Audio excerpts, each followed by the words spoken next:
बहुत समय पहले की बात है। एक आश्रम में एक गुरु रहते थे। उनके एक शिष्य ने एक बार विनम्रता पूर्वक से पूछा, गुरुजी, कुछ लोग कहते हैं कि जीवन एक संघर्ष है, कुछ अन्य कहते हैं कि जीवन एक खेल है और कुछ जीवन को एक उत्सव की संज्ञा देते हैं। इनमें कौन सही है? गुरुजी ने मुस्कुराकर उत्तर दिया, पुत्र, जिन्हें गुरु नहीं मिला उनके लिए जीवन एक संघर्ष है, जिन्हें गुरु मिल गया उनका जीवन एक खेल है, और जो लोग गुरु द्वारा बताए गए मार्ग पर चलने लगते हैं, मात्र वे ही जीवन को एक उत्सव का नाम देने का साहस जुटा पाते हैं। यह उत्तर सुनने के बाद भी शिष्य पूरी तरह से संतुष्ट न था। गुरुजी को इसका आभास हो गया। वे कहने लगे, लो, तुम्हें इसी संदर्भ में एक कहानी सुनाता हूँ।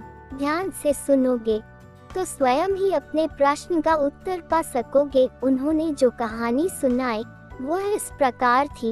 एक बार की बात है कि किसी गुरुकुल में 3 शिष्यों ने अपना अध्ययन पूर्ण करने पर अपने गुरुजी से ये बताने के लिए विनती की कि उन्हें गुरु दक्षिणा में उनसे क्या चाहिए। गुरुजी पहले तो मुस्कुराए और फिर कहने लगे, मुझे तुमसे गुरु दक्षिणा में एक थैला भर के सूखी पत्तियां चाहिए, ला सकोगे?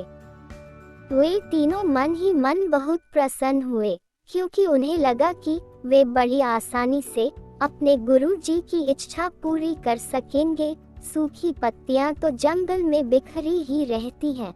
वे उत्साहपूर्वक एक ही स्वर में बोले, जी गुरुजी, जैसी आपकी आज्ञा। अब वे तीनों शिष्य चलते चलते एक जंगल में पहुंचे, लेकिन ये देखकर कि वहां पर तो सूखी पत्तियां केवल एक मुट्ठी भर ही थी, उनके आश्चर्य का ठिकाना न रहा। वे सोच में पड़ गए कि आखिर जंगल से कौन सूखी पत्तियां उठाकर ले गया होगा। इतने में ही उन्हें कोई किसान दिखाई दिया। वे उसके पास पहुंचकर उससे विनम्रतापूर्वक याचना करने लगे कि वह उन्हें केवल एक थैला भर सूखी पत्तियां दे दे। अब उस किसान ने उनसे क्षमा याचना करते हुए उन्हें ये बताया कि वह उनकी मदद नहीं कर सकता, क्योंकि उसने सूखी पत्तियों का ईंधन के रूप में पहले ही उपयोग कर लिया था। अब वे तीनों पास में ही एक गांव की ओर इस आशा से बढ़ने लगे कि हो सकता है वहां उस गांव में उनकी कोई सहायता कर सके।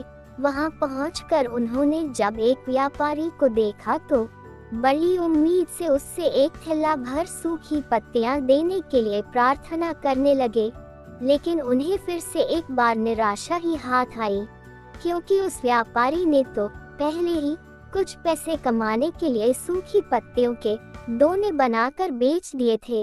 लेकिन उस व्यापारी ने उदारता दिखाते हुए उन्हें एक बूढ़ी माँ का पता बताया, जो सूखी पत्तियां एकत्रित किया करती थी। पर भाग्य ने यहाँ पर भी उनका साथ नहीं दिया, क्योंकि वह बूढ़ी माँ तो उन पत्तियों को अलग अलग करके कई प्रकार की औषधियाँ बनाया करती थी। अब निराश होकर वे तीनों खाली हाथ ही गुरुकुल लौट गए।